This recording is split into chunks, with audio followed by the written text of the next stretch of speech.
mengorganisasi kelas juga bagus, kondisikan kawan-kawan untuk belajar ini bagus Bu. Cuman itu tadi Bu, untuk yang menerapkan coachnya dengan kemampuan keterampilan 4C ini Bu. Itu aja yang menurut saya Bu. Baik, terima kasih.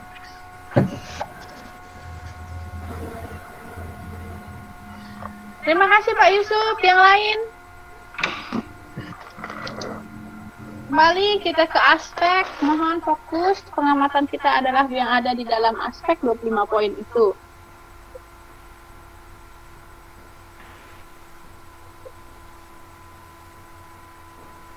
Ada lagi?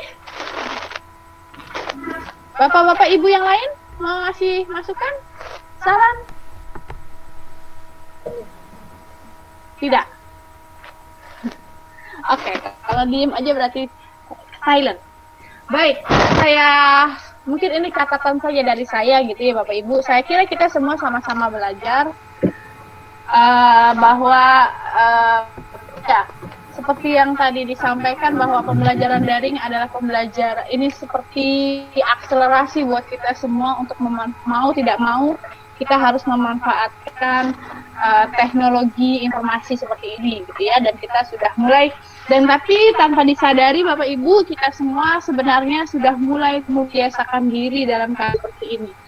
Mungkin suatu saat, kalau dulu, iya betul akhirnya bahwa pembelajaran daring, Google, kalau dulu ada kalimat ya, Google bisa tidak menggantikan guru. Nggak bisa, ternyata walaupun seperti ini tetap fasilitator itu dibutuhkan gitu ya, dan fasilitator itu siapa? Itu adalah guru. Jadi bagaimana kita memfasilitasi pembelajaran yang dilakukan oleh siswa. Jadi siswa itu diharapkan pembelajarannya mandiri. Nah, dalam pembelajaran Bu Susanti, saya sangat apresiasi pembelajaran Bu Susanti, sudah sangat menyenangkan. Rasanya dari tadi saya amati teman-teman yang ada di dalam, yang tampil di Zoom, di Google Meet ini, semuanya tersenyum dari awal sampai akhir, tidak ada yang cemberut. Hampir semuanya menyalakan kamera. Sedangkan kalau saya yang ngomong aja semuanya dimatikan. Berapa orang dimatikan kameranya kan? Sedangkan kalau pembelajaran Bu Susanti, ini semuanya diaktifkan kameranya. Jangan itu gitu artinya lah, apa Bapak Ibu? Jangan gitu lah, udahlah. Mulai sekarang kami nyalakan lah Bu. Ibu ngomong kami nyalakan semua lah. Ibu yang nyuruh tadi. Nah, soalnya dapat guru baru Bu. Iya betul. Bercanda Bapak Ibu. Bukan Bu, soalnya semuanya sudah mandi Bu, makanya berani dekat kamera Bu. Bapak Ibu, ya arah malam bercanda aja Bapak Ibu. Jadi memang artinya apa? Artinya bahwa pembelajaran yang dilakukan oleh Bu Susanti terkait dalam pengelolaan kelas, pengembangan variasi interaksi gitu ya, kemudian penggunaan media pembelajaran, volume dan intonasi suara, kita masih dapatkan hasil yang baik. Maksudnya Bu Susanti sudah mampu menampilkan atau menarik perhatian siswa. Halo, ya, bisa menarik perhatian kita semua. Dan kebetulan ini siswanya pintar-pintar semua, gitu ya. Nah, karena semuanya sudah besar, sudah jadi guru semua siswanya. Nah, artinya apa Bapak Ibu? Nanti ketika kita berhadapan langsung dengan siswa, dan mungkin pengalaman Bapak Ibu, kalau ketemu udah siswa nih akan berbeda lagi ceritanya, gitu ya. Akan berbeda, disuruh mengaktifkan kamera, dia masih apa gitu ya, walaupun mungkin ada rasa takut karena kan bapak ibu adalah gurunya gitu ya, karena takutnya nggak dinilai, takutnya ini dan seterusnya. Oke, tapi secara umum kalau pengelolaan kelasnya Bu Susanti saya lihat sudah cukup baik, artinya pembelajarannya sudah terlihat menyenangkan dari tapi sekarang gini, permasalahannya adalah apakah pembelajaran yang mengharapkan senyum siswa, kita memang pembelajaran diharapkan siswanya semua tersenyum. Tapi apakah pembelajaran yang menyenangkan itu pembelajarannya menyenangkan gitu ya, semua siswa tersenyum, tinggal kita lihat bagaimana keterpaduan materi dan media pembelajaran bisa dikemas sehingga sampai materinya. Nah, itu yang mungkin penting sama kita. penting kita lakukan. Nah, yang pertama ini sekalian ada beberapa hal yang mungkin kita bisa perbaiki, khususnya ini Bu Susanti, ketika video. Jadi kalau terkaitan dengan TPEC, saya berikan skala yang cukup besar karena memang Bu sudah menampilkan video, kemudian memanfaatkan Google Meet otomatis ya. Kemudian ada PowerPoint, ada video, hanya saran saya PowerPoint dan video itu bisa disatukan. Jadi videonya bisa disubstitusi di dalam PowerPoint sehingga Ibu lebih tersistematis di dalam PowerPoint. Jadi pada slide pertama tujuan pembelajaran gitu ya, misalnya munculkan. Jadi ketika Ibu baca, jadi anak-anak pembelajaran saat ini bertujuan untuk kemudian Bapak Ibu, Bu Susanti tadi menggunakan LKPD. Nah, hanya tadi saya tidak mungkin kita akan lebih jelas kalau melihat LKPD-nya. Jadi tadi saya sambil melihat LKPD di Ibu gitu ya, yang sudah disampaikan melalui Google Classroom. Dan kemudian siswa diminta untuk menuliskan gitu ya. Tapi ada kalimat hasil laporannya jangan lupa dituliskan di LKPD ya untuk belajar. Artinya LKPD dituliskan pada saat pembelajaran. Saya melihatnya seperti itu. Nah, kalau LKPD dituliskan pada saat pembelajaran, maka kita butuh waktu yang cukup lebih panjang. Ya, karena siswa sambil jangankan SD Bapak Ibu, yang sudah mahasiswa pun, bukan Bapak Ibu maksudnya, yang di reguler, yang mahasiswa saja, yang baru-baru masuk semester 1, semester 2, ketika saya atau dosen minta tolong kerjakan LKPD-nya atau kerjakan tugasnya, itu pun butuh waktu yang panjang ketika dia mengerjakan LKPD. Sehingga saran saya untuk LKPD itu selain diberikan melalui Google Classroom, itu sudah diberikan sebelum pembelajaran. Misalnya gini, hari ini bicaranya bangun datar. Contoh saya ambil satu muatan saja ya, bangun datar. Nah, sebelumnya mungkin minggu lalu kan kita sudah punya perencanaan Bapak Ibu ya. Misalnya minggu ini kita akan berdiskusi tentang ini, minggu ini kita akan mencapai chapter ini, minggu ini pencapaian chapternya beda. Nah, untuk sampai ke pencapaian minggu ini, berarti minggu lalu sudah diskusi pencapaian minggu sebelumnya.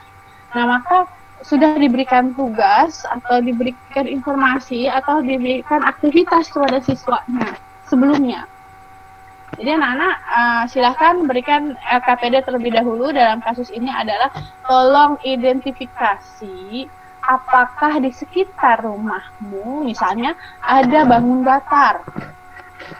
Nah, siswa diminta atau mengidentifikasi. Jadi dia melihat sapu gitu ya, terus ada lap, ada meja, ada piring.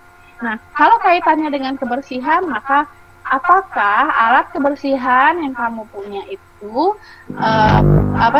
bentuknya itu lebih clear, jadi kalimatnya lebih jelas. Jadi ketika dia diminta untuk menuliskan hasil laporan, sebelumnya mereka sudah punya laporannya apa, dan itu dituliskan, lebih jelaskan terlebih dahulu. Oke, kemudian tadi itu ada kalimat lagi. Tadi ada bangun datar apa saja, gitu ya, Bu ya? Atau alat kebersihannya ada bangun datar apa saja dari gambar. Nah, saya justru melihat gambar itu bisa dijadikan sebagai persepsi kayak engagement ya, jadi kayak untuk menarik perhatian siswa. Nah, Ibu punya gambar. Yuk coba perhatikan. Tadi kan Bapak Ibu tadi udah ada ya gambarnya, terus udah gitu mulai dari membuang sampah, kemudian membaca gitu ya, kemudian menampilkan gambar, ada sapu, ada serbet, ada yang lain-lain gitu ya. Nah, misalnya ada gambar seluruh alat kebersihan, kemudian anak-anak dari alat kebersihan ini coba kalian bandingkan satu dengan yang lain. Apakah alat kebersihan memiliki bentuk yang sama? Nah, mereka akan ngomong, beda Bu.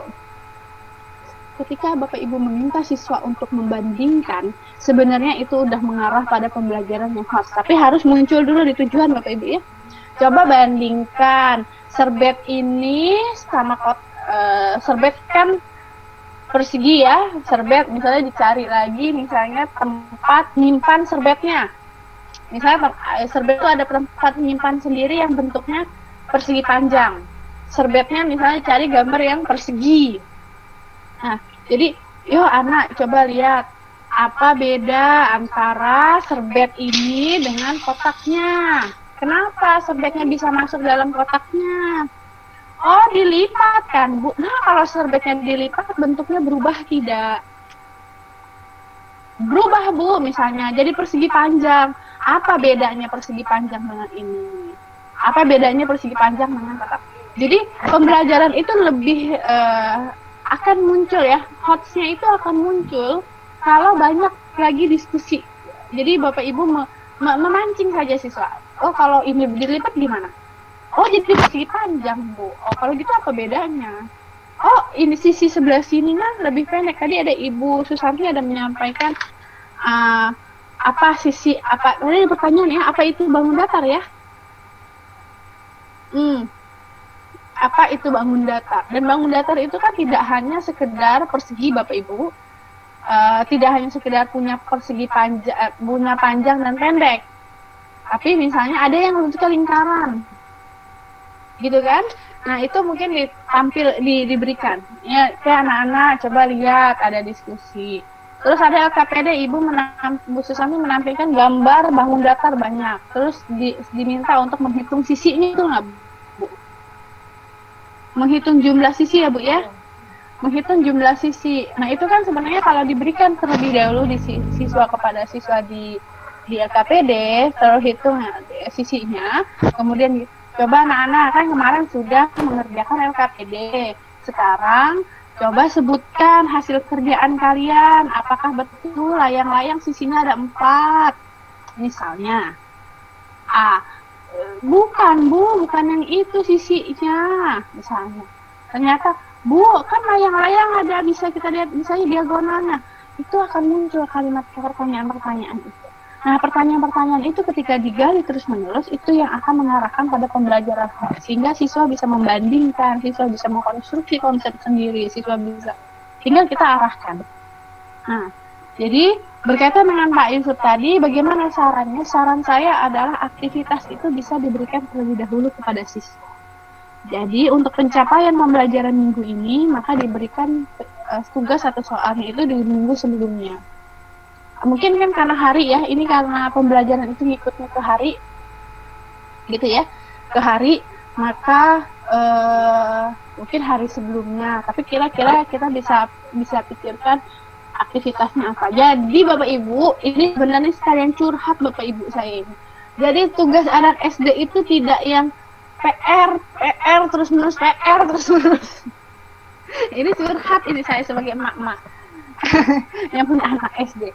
Jadi PR-nya itu mengerjakan soal di LKS, mengerjakan ini, mengerjakan itu, gitu ya, berkaitan dengan.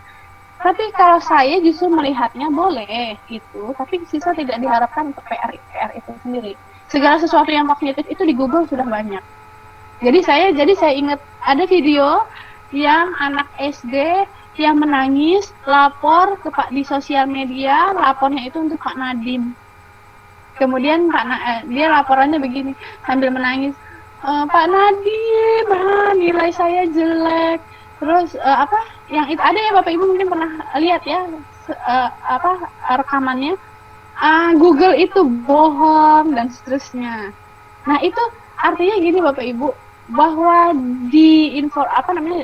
kalau kita bicara knowledge, kita bicara konten, di Google itu banyak sekali. Tinggal bagaimana kita memastikan siswa bisa memilih mana yang benar dan mana yang salah di konten. Nggak usah susah-susah Bapak Ibu, waktu pendalaman materi kemarin, mungkin Bapak Ibu lihat soal sumatif PPG gitu ya. Itu banyak jawabannya, ada brandnya, ada banyak sekali jawabannya. Tapi ternyata jawabannya itu banyak yang salah. Akhirnya diikutin jawabannya, akhirnya keliru. Nah, ini juga sebenarnya bukan kita tidak mengharapkan siswa yang Seperti itu. Jadi tinggal copy yang ada dari Google. Jadi kita bagaimana caranya kita punya sikap skeptis dulu terhadap sebuah informasi. Itu adalah ciri